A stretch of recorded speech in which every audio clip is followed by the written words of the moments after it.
Hey,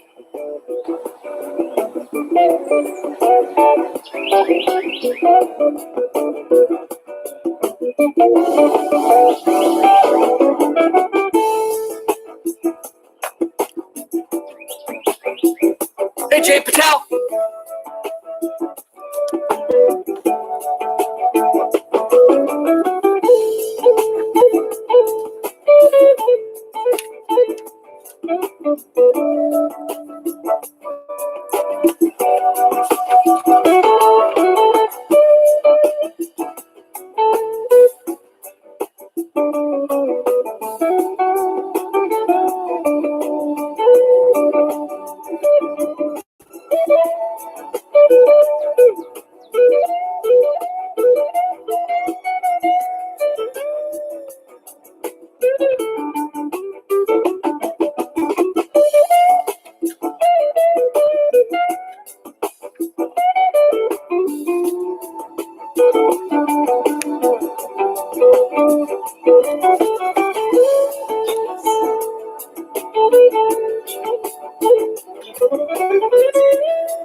Abby M, Luke M, good to see you boys and girls.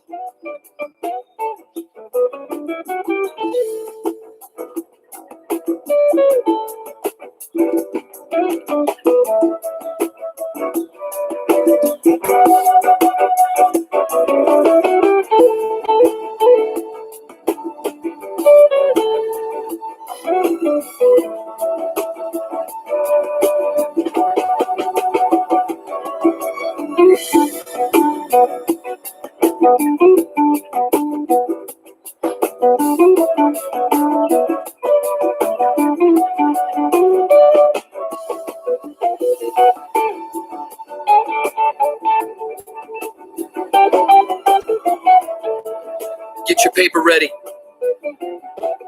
Get yourself started. Get yourself prepared. Do you have your journal? Are you in your nook? Or are you sitting down all comfortable like and just relaxing on your kitchen table? That is a song by a man named George Benson. It's called Breezin'. Man, do I like that song. It's so cool. Well, hello, ladies and gentlemen. Welcome to Thursday. Holy moly, April 23rd. As you know, today is the only today you have. So I hope you make it the very, very best possible today that you can. Good morning, ladies and gentlemen. Good afternoon. I want to give some props. Ooh, Jay Patel. I like that you're relaxing on your couch. After a hard day of work, you just scored yourself 100 on that poetry quiz today. You'll be getting together with me in the poetry meeting tomorrow. I am so excited for you. You just sit back and relax, man. You're working hard. All right, so here's the deal. Before I get started today, I wanted to give some props to my friend Olympia Bursudu over in Seattle, Washington. Even though her dad is from Olympia, Washington, capital of the state, I am not going to be able to show it to you, but I want to show you that I get one of these on almost a daily basis. Almost a daily basis. Now, you can't quite see it real well, and so I'm just going to kind of play it just for a second, and I'm just going to let you see this a little bit. Watch this. I'm going to see if we can hear some of this stuff. This chapter 11, is chapter 11. Uh-oh. Uh-oh, I'm going to have to redo that. I'll do it later. I want to say something to you, Olympia Burson. Props to you. I'm trying to figure out how to get it into this thing. And I'm sorry, I pressed the wrong button. I was going to raise the volume. But I will put it on at the end of the show. Ladies and gentlemen, good day. Getting comfortable. Getting yourself ready for a great time. Today, we have the exciting follow-up to yesterday's absolutely incredible, most stupendously scary moment in little Anne's life. It was cold, and there was a big open spot in the river. Oh man, and Billy was almost going to lose his pup, little Anne. Holding on by her claws, she was drifting down, and then all of a sudden he just reached out. Did you see what happened? Do you remember what helped him? The lantern. Did you remember afterwards how he kept that lantern in his bedroom with the handle up for a really long time? And it never fell. So he had to ask himself, why? Why did that happen? We still don't know. It's all up to you. Now, yesterday I finished as well with a very important question. Do you think it was right that Billy did not tell his mom and pa about what happened out on that river? Hopefully, many of you had some questions about that. I'm going to tell you today, we are going to be reading another one of my favorite chapters. Now, I know some of you are going to be like, you always say that. But the reality is that I do. I love this book so much, and it's so action-packed. I'm going to tell you, before we begin this chapter, that there is going to be a few new characters introduced. A few new characters that are very important to the story of little Anne, old Dan, and Billy and their adventure in learning about the trials and tribulations of being a hunter. So, as you sit back and allow me the privilege of reading to you, I want you to be paying attention to the new characters. I want you to be paying attention as well to the bet that is made. And also, you're going to be introduced to one very important character. Keep your ears open. Do you have your paper laid out? Do you got a special color in your hand? You notice that Olympia decided to use the color pink yesterday. I wonder what color she might use today. Ladies and gentlemen, let us begin. Chapter 12 of Where the Red Fern Grows by Wilson Rawls. The fame of my dogs spread all over our part of the Ozarks. They were the best in the country. No coon hunter came into my grandfather's store with as many pelts as I did. Grandpa never overlooked an opportunity to brag about his grandson. He told everyone the story of my dogs and the part he had played in getting them. Do you like that? Do you hear how Grandpa's also taking credit? Do you hear that? He must be a pretty proud grandpa. Many was the time some farmer coming to our home would say, your grandpa was telling me you got 3 big coons over in Peavine Hollow the other night. I would listen, knowing I only got 1, or maybe none at all. But Grandpa was my pal.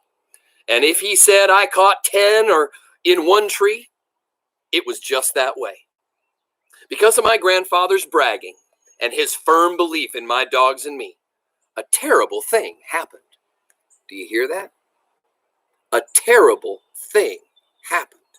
It must mean that we're going to have a story within the story. Let's keep our eyes out for what happens. But we do know it's terrible. Keep your eyeballs out. One morning, while having breakfast, Mama said to Papa, I'm almost out of cornmeal. Do you think you can go up to the mill today? Papa said, I intended to butcher a hog today. We're about out of meat. Looking at me, he said, shell a sack of corn. Take one of the mules and go to the mill for your mother. With the help of my sisters, we shelled the corn. I wonder what shelling corn must mean. Shell is like on a nut. Shelling corn. That must mean, oh, you ever had corn on the cob? I have. If you've ever had corn on the cob, you know how you have to peel away the outside, and then you have the cob. And maybe it just means shelling means to take off the corn from the cob so that you have parts. I don't know. We're gonna find out. I'm gonna have to look that one up. Anybody figure it out? You let me know. Throwing it over our mule's back, I started for the store. On arriving at the mill house, I tied my mule to the hitching post, took my corn, and set it by the door. I walked over to the store and told Grandpa I wanted to get some corn ground. Huh. He said, "I'll be with you in just a minute." As I was waiting, I heard a horse coming. Looking out, I saw who it was and didn't like what I saw. It was the two youngest Pritchard boys. I had run into them on several occasions during pie suppers, and dances. The Pritchards were a large family that lived upriver about 5 miles. As in most small country communities, there is one family that no one likes. The Pritchards were our family that no one liked. Tales were told that they were bootleggers, thieves, and just all around no accounts. The story had gone round that old man Pritchard had killed a man somewhere in Missouri before moving to our part of the country. They sound a little spooky, don't they? Rubin was 2 years older than I was, big and husky for his age. He never had very much to say. He had mean-looking eyes that were set far back in his rugged face. They were smoky-hued and unblinking eyes, as if the eyelids were paralyzed. Sorry. I had heard that once he had cut a boy with a knife in a fight over at the sawmill. Rainie was the youngest of the boys, about my age. He had the meanest disposition of any boy I had ever known. Because of this, he was disliked by young and old alike. Wherever Rainie went, trouble seemed to follow. He was always wanting to bet and would bet on anything. He was nervous and could never seem to stand still. Once, at my grandfather's store, I had given him a piece of candy. Snatching it out of my hand, he ate it, and then he sneered at me and said it wasn't any good. During a pie supper one night, he wanted to bet a dime that he could whip me. I gotta stop for a second. The word whip is an old word. I mean, I'm not saying that you don't use the word whip these days, but in the old days, I do not believe that it means that you're going to take a whip and you're going to go whoosh, whoosh, whoosh. But I do believe the word whip comes from the idea that you're going to do something to make somebody else hurt. So this kid, little Rainie, says, "I'm going to whip you for a dime." Like I'd pay that. My mother told me always to be kind of Rainie, that he couldn't help being the way he was. I asked why. She said it was because his brothers were always picking on him and beating on him. On entering the store, they stopped and glared at me. Rubin walked over to the counter. Rainie came to me. Leering at me, he said, "I'd like to make a bet with you." I told him I didn't want to bet. He asked if I was scared. "No, I just don't want to bet," I said. His neck and ears looked as though they hadn't been washed in months. His ferret eyes kept darting here and there. Glancing down to his hands, I saw the back of his right sleeve was stiff and starchy from the constant wiping of his nose. Oh, yuck. He saw I was looking him over and asked if I liked what I saw. I started to say no, but didn't. I turned and walked away a few steps. Rubin ordered some chewing tobacco. He's a boy. He's not supposed to be having that. That's bad for you. "Aren't you a little young to be chewing?" Grandpa asked. "Ain't for me. It's for my dad," Rubin growled. Grandpa handed 2 plugs to him. He paid for it, turned around and handed 1 plug to Rainie. Holding the other up in front of my grandfather, he looked it over. Looking at Grandpa, he gnawed on a corner of it. It wasn't for his dad. It was for them. Boy, these guys are tough. Grandpa mumbled something about how kids were brought up these days. He came from behind the counter saying to me, "Let's go grind that corn." The Pritchard boys made no move to follow us out the store. "Come on," Grandpa said. "I'm going to lock up till I get this corn ground." "We'll just stay here. I want to look at some of the shirts," said Reuben. "No, you won't," said Grandpa. "Come on, I'm going to lock up the store." Begrudgingly, they walked out.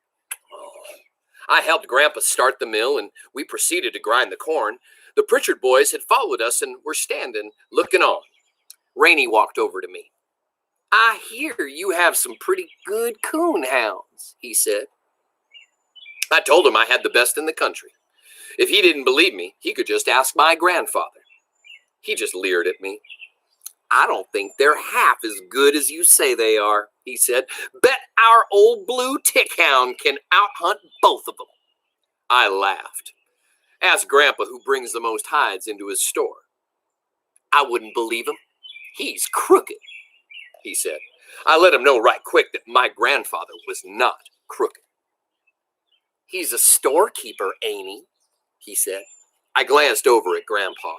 He had heard the remark made by Rainie. His friendly old face was as red as a turkey gobbler's wattle. Ooh, that must be mad.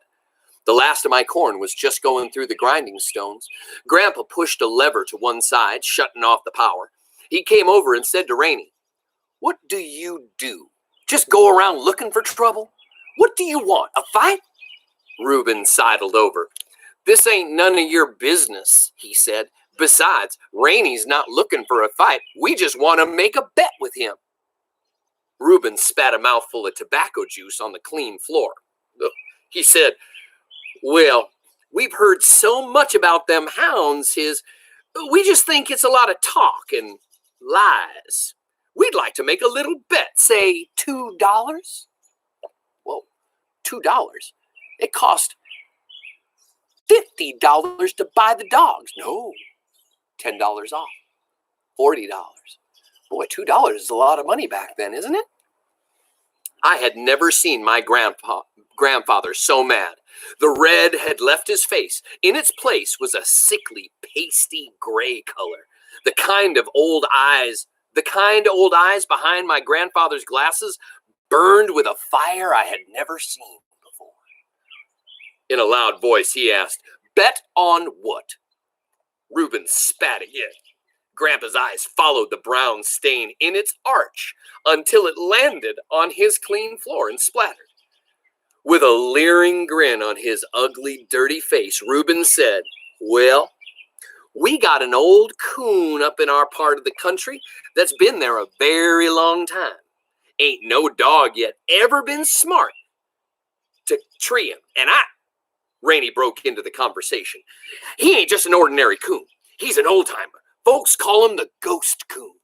Believe me, he is a ghost. He just runs hounds long enough to get them all warmed up, then climbs a tree and disappears. Our old blue hound has treed him more than..." Reuben told Rainie to shut up and let me and him do the talking. Looking over at me, he said, "What do you say? Want you a bet $2 your hounds can tree the ghost coon?" I looked at my grandfather, but he didn't help me. I told Reuben I didn't want to bet, but I was pretty sure my dogs could tree the ghost coon. Rainie butted in again. "What's the matter? You yella?" Yella must mean what? Scared? Yeah. "What's the matter? You yella?" I felt the hot blood rush into my face. My stomach felt like something alive was crawling in it. I doubled up my right fist, and I was on the point of hitting Rainie in one of his eyes when I felt my grandfather's hand on my shoulder. I looked up. His eyes flashed as he looked at me. A strange little smile was tugging at the corner of his mouth. The big artery in his neck was pounding in and out. It reminded me of a young bird that had fallen out of a nest and lay dying on the ground. Still looking at me, he reached back and took his billfold from his pocket, saying, "Let's call it a bet." Turning to Reuben, he said, I'm going to let him call your bet. But now you listen. If you boys take him up there to hunt the ghost coon and jump on him and beat him up, you're sure going to hear from me. I don't mean maybe.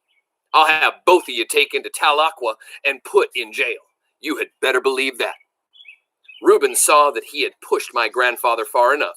Backing up a couple of steps, he said, "We're not going to jump on him. All we want to do is make a bet." Grandpa handed me 2 $1 bills, saying to Reuben, "You hold your money, and if he can hold his.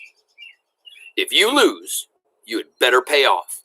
Looking back to me, he said, "Son, if you lose, you pay." I nodded my head. "Yes, sir." I asked Reuben when he wanted me to come up for the hunt. He thought a minute. "You know where that old log slide comes out from the hills onto the road?" he asked. I nodded. "We'll meet you there tomorrow night, right about dark," he said.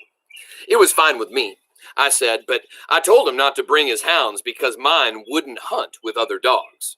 He said he wouldn't. I agreed to bring my axe and lantern. As they turned to leave, Rainie smirked.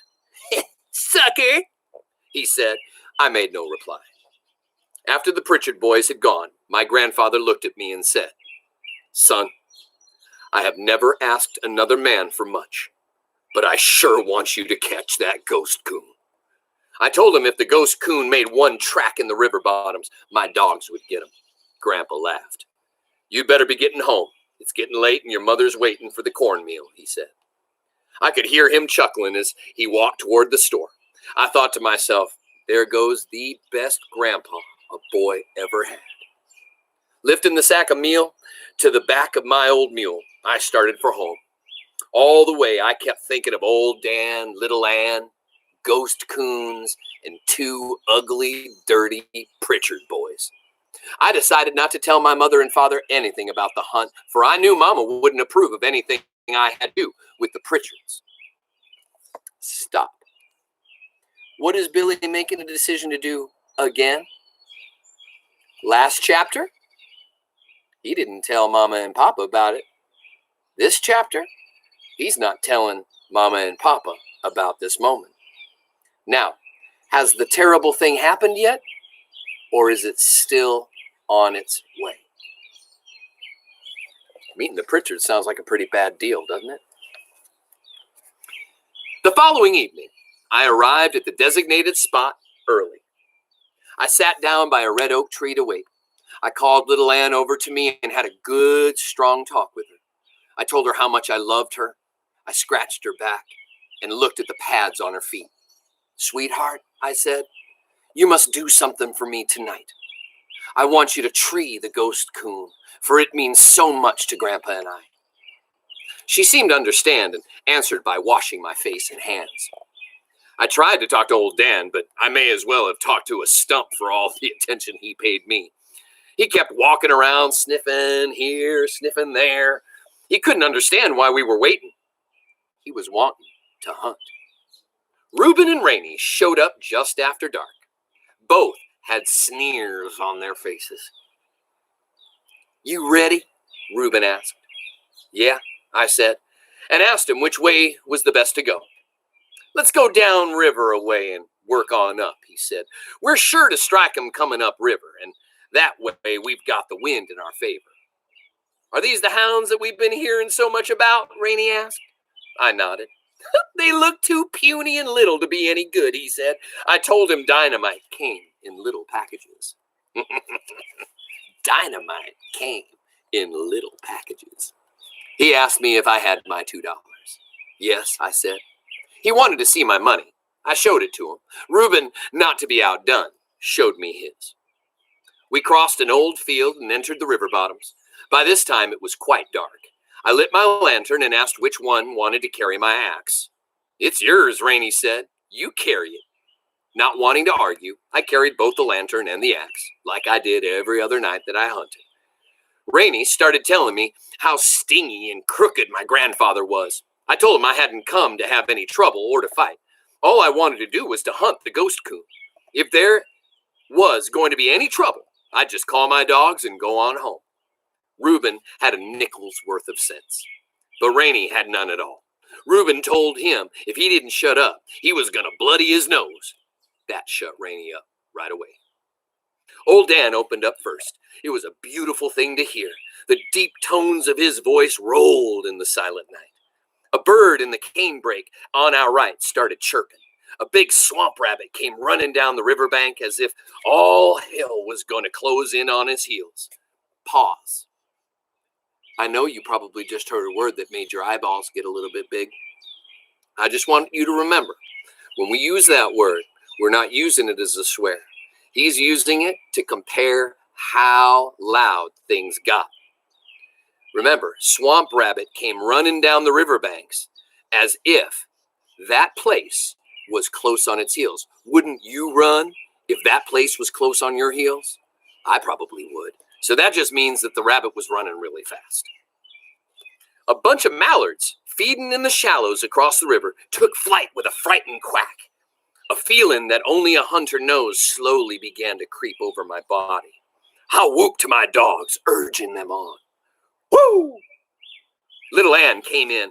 Her bell-like tones blended with old Dan's in perfect rhythm. We stood and listened to the beautiful music and deep-throated notes of hunting hounds on the hot-scented trail of a river coon. Rubin said, if he crosses that river up at Buck's Ford, it's the ghost coon. That's the way he always runs. We stood and listened. Sure enough, the voices of my dogs were silent for a few minutes. Old Dan, a more powerful swimmer than Little Ann, was the first to open up after crossing over. She was close behind him. Rubin said, that's him, all right. That's the ghost coon. They crossed the river again. We waited. Rainie said, you may as well get your money out now, boy. I just told him to wait. And I showed that I'd show him the ghost coon's hide. This brought a loud laugh from Rainie, which sounded like someone had dropped an empty bucket on a gravel bar and then had kicked it. It's not a very good sounding laugh. The wily old coon crossed the river several other times, but could not shake my dogs from his trail.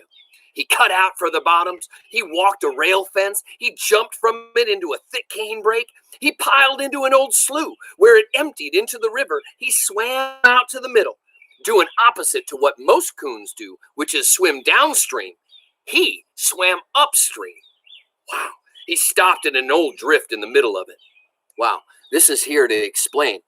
This coon has got a lot of tricks up his sleeve, right? Isn't that amazing? This ghost coon has been around for so long, I wonder why he has the name Ghost Coon. Little Ann found him. When she jumped him from the drift, old Dan was far downriver, searching for the trail. If he could have gotten there in time, it would have been the last of the ghost coon.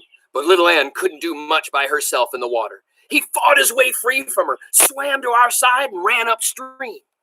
Little Ann actually caught him, but she's just too small. I could hear old Dan coming through the bottoms on the other side, bawling at every jump. I could feel the driving power in his voice. We heard him when he hit the water to cross over. It sounded like a cow had jumped in. That's big. Little Ann was warming up the ghost coon. I could tell by her voice that she was close by. Reaching our side, old Dan tore out after her. He was a mad hound. His deep voice was telling her he was on his way. We were trotting along, following my dogs, when I heard Little Ann's bawling just stop. Wait a minute, I said. I think she's treed him. Let's give her time to circle the tree to make sure. Old Dan opened up, bawling treed. Rubin started on. Something's wrong, I said. I can't hear Little Ann. Rainie spoke up. Maybe the ghost coon ate her up. I glared at him. Hurrying on, we came to my dogs. Old Dan was bawling at a hole in a large sycamore that had fallen into the river. At that spot, the bank was as a good 10 feet above the water level. As the big tree had fallen, the roots had been torn out and twisted from the ground. The jagged roots, acting as a drag, had stopped it from falling all the way into the stream. The trunk lay on a steep slant from the top of the banks to the water. Looking down, I could see the broken, tangled mass of the top. Debris from floods had caught in the limbs, forming a big drift. You get what's going on? I got to stop for a quick second for some of you who don't know about rivers. So you do know that when it rains real hard, that a river does a good job of like cleaning up the forest, at least getting stuff down into the river, and then the stuff that's flowing down the river gets moved further down the river. You probably know about this, like if you've ever had a hose and you've allowed it to kind of run and you watch the water kind of flow down, and when it catches stuff, it starts moving it further down, right? So the idea is that this giant sycamore tree was standing way up like this, and when it fell, the roots, let's say those are the roots, went like this, like that. And so you've got the roots down here, and you've got the branches over here in the water. But a whole bunch of other things have come down the stream and gotten caught in all that stuff. So there's this big kind of clump of rocks and extra trees and sticks and mud and leaves and all those things that get caught in trees when they're in the river. So now there's a hole in that sycamore somewhere, and I'm not really quite sure where, because all I heard was there's a hole. So now that we know that, let's try this out. Okay, here we are. The trunk lay on a steep slant from the top of the bank to the water. Looking down, I could see the broken, tangled mass of the top. Debris from floods had caught in the limbs, forming a drift. So now you know what a drift is. That's how you find definitions. Old Dan was trying to dig and gnaw his way into the log. Pulling him from the hole, I held my lantern up and looked down into the dark hollow. I knew that somewhere down below that surface there had to be another hole in the trunk, as water had filled the hollow to the river below. Reuben, looking over my shoulder, said, "That coon couldn't be in there. If he was, he'd be drowned." I agreed. Rainie spoke up. "You ready to pay off?" he said. "I told you them hounds couldn't tree the ghost coon." I told him the show wasn't over. Idiot. He's not in the movies. He's out in the middle of the woods, in the middle of the night. The show wasn't over. He isn't talking about some television show or some movie on Netflix that you're watching. This means the show ain't over. We ain't done yet. That's what Billy's saying. Little Ann had never bawled treed, and I knew she wouldn't until she knew exactly where that ghost coon was. Working the bank up and down and not finding the trail, she swam across the river and worked the other side. For a good half hour, she searched that side before she came back across to where old Dan was. She sniffed around the hollow log. "We might as well get away from here," Rainie said. "They ain't gonna find the ghost coon anyway." "It sure looks that way," Reuben said. I told him that I was not giving up until my dogs did. "You just want to be stubborn," Reuben said. "I'm ready for my money now." I asked him to wait a few more minutes. "Ain't no use," he said. "No hound yet ever treed that ghost coon." Hearing a whine, I turned around. Little Ann had crawled up the log and was inching her way down the slick trunk toward the raw water. I held my lantern up so I could see better. Spraddle-legged, claws digging into the bark, she was easing her way down. "You'd better get her out of there," Reuben said. "If she gets down on that old treetop, she'll drown." Reuben didn't know my Little Ann. Once her feet slipped, I saw her hindquarters fall off to one side. She didn't get scared. Slowly, she eased her legs back up on the log. I made no reply. I just watched, waited, and trusted. Watched, waited, trusted. Billy knows his dogs. Little Ann eased herself down into the water. Swimming to the drift, she started sniffing around. In places it was thin and her legs would break through. Climbing, clawing, and swimming, she searched the drift over. Remember, she's little, she's tiny, she's light. She knows that she can be out there, looking for the lost trail. I saw when she stopped searching. With her body half in the water and her front feet curved over a piece of driftwood, she turned her head and looked toward the shore. I could see her head twisting from side to side. I could tell by her actions that she had gotten the scent. With a low whine, she started back. I told Reuben, "I think she smells something." Slowly and carefully, she worked her way through the tangled mass. I lost sight of her when she came close to the undermined bank. She wormed her way under the overhang. I could hear her clawing and wallowing around, and then all hell broke loose. Out from under the bank came the biggest coon I had ever seen, the ghost coon. He came out right over little Ann. She caught him in the old treetop. I knew she was no match for him in that tangled mass of limbs and logs. He fought his way free and swam for the opposite bank. She was right behind him.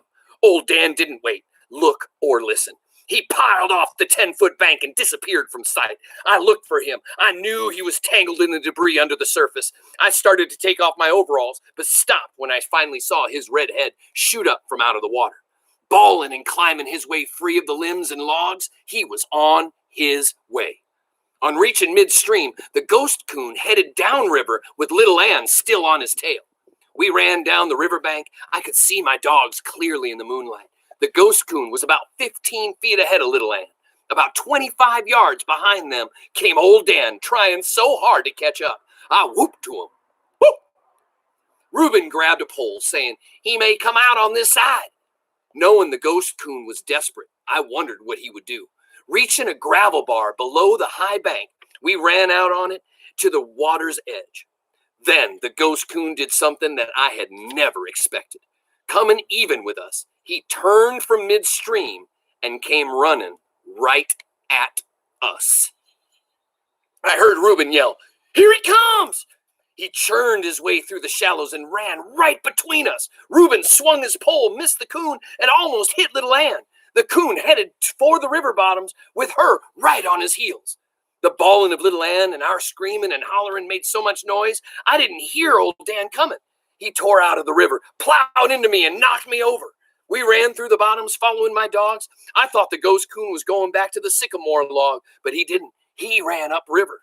While hurrying after them, I looked over at Rainie. For once in his life, I think he was excited. He was whooping and screaming and falling over logs and limbs. I felt good all over. Glancing over at me, Rainie said, "They ain't got him yet." The ghost coon crossed the river time after time. Seeing that he couldn't shake old Dan and little Ann from his trail, he cut through the river bottoms and ran out into an old field. At this maneuver, Rubin and Rainie said, "He's heading for the tree." "What tree?" I asked. "You'll see," Rainie said. "When he gets tired, he always heads for the tree. That's where he gets his name, the ghost coon. He just disappears. If he disappears, my dog will disappear with him," I said. Rainie laughed. I had to admit one thing. The Pritchard boys knew the habits of the ghost coon. I knew he couldn't run all night. He had already far surpassed any coon I had ever chased. "They're just about there," Rubin said. Just then, I heard old Dan bark treed. I waited for little Ann's voice. I didn't hear her. I wondered what it could be this time. "He's there all right," Rubin said. "He's up in that tree." "Well, come on," I said. "I want to see that tree." "You might as well get your money out," Rainie said. I told him he had said that once before, back on the riverbank. Chapter 13. I love when that happens. Oh my gosh. I want to read it so bad, but I'm not going to. I know that there's some people out there who are going to be like this, "But you could do it if you wanted to, Mr. Rowe." But no, I am not going to do it today. You're going to have to come back tomorrow. You got to remember that tomorrow's Friday. Do you know what happens on Fridays? Different time. You got to come at 11 o'clock in Georgia. That means 10 o'clock in Minnesota. That means, 9 o'clock in Colorado. And that means 8 o'clock in Washington State. I guess we'll be having breakfast tomorrow. Ladies and gentlemen, like I promised you, I am going to close today. Before I say goodbye, if you want to stick around, I'm going to see if we can get this thing to show Miss Olympia Burson's beautiful rendition of what happened yesterday in Chapter 11. I promise that I'm going to do the best I can to get out of the way, and I'm going to turn it up just a little bit. and then I'm going to press play. Ladies and gentlemen, if you get out of here, I love you, and I'll see you tomorrow. But here you go. This will be about 3 minutes long. I don't know how it'll work, but let's see how it rolls. Dan. Well, Dan, and he was going over here. What's up there? A lake, and little Anne was frozen. Was almost frozen in it. Who's Anne? Little Anne. Is Anne a squirrel? No, it's one of his dogs. Oh, Dan and Anne. Anne and Dan. And there was another dog that was making noise, but it wasn't any of Billy's dogs. Is it that one right there? Yeah. What's this? That's a coon. It used to be over here. And this is a coon? Yep.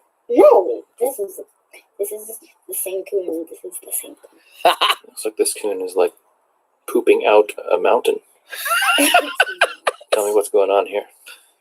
These are lines that shows where the things go. So the coon used to be over here, and then it goes over the mountain, over the snow, and over here. Never caught that dang coon. Never caught that dang coon? Mm-hmm.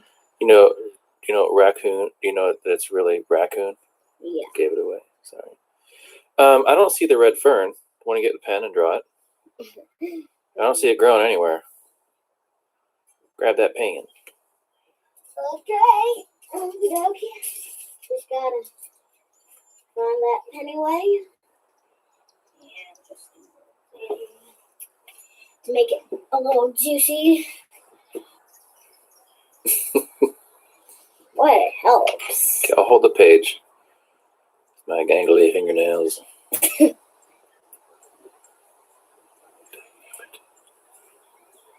This sometimes is a better way to do it.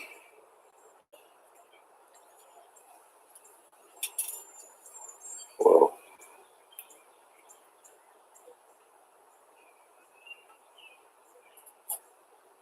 Trying to fix your pen? Nope. Nope. Well, sort of. That just gave me a headache.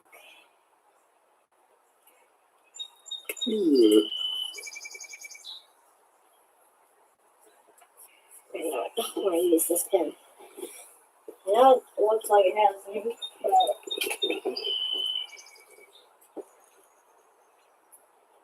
Well, what I'm going to say is, if you want to see the conclusion of that, you're going to have to get it done a little bit faster than that, because I got people who've got work to do and things to do and stuff like that. But thank you, Olympia. Thank you, Daddy B. I so appreciate that. Oh, Mr. Brown, of course, Sean, you are going to give major props to a kid who is making that effort. Sean Brown, I know you've been doing your verbal to visuals. You send me that on a consistent basis. I see my Caden master over there. I see, oh, Mr. Luau, you are here today. It is good to see you, sir. Now, ladies and gentlemen, here's what we got to say, because it's been 43 minutes now. Tomorrow, 11 o'clock, Georgia time, you're going to find out what happens with the ghost coon. Is it going to be there? Or are Rubin and Rainie going to get their money? I'm so interested in finding out. Ladies and gentlemen, without further ado, it is your life. It is time to play, and it is time to go out and be adventurous. Be careful. Don't be searching for that ghost coon. I don't know where he is right now, but I don't want you out all night long. Be safe, be wonderful, and I love you. Get out of here.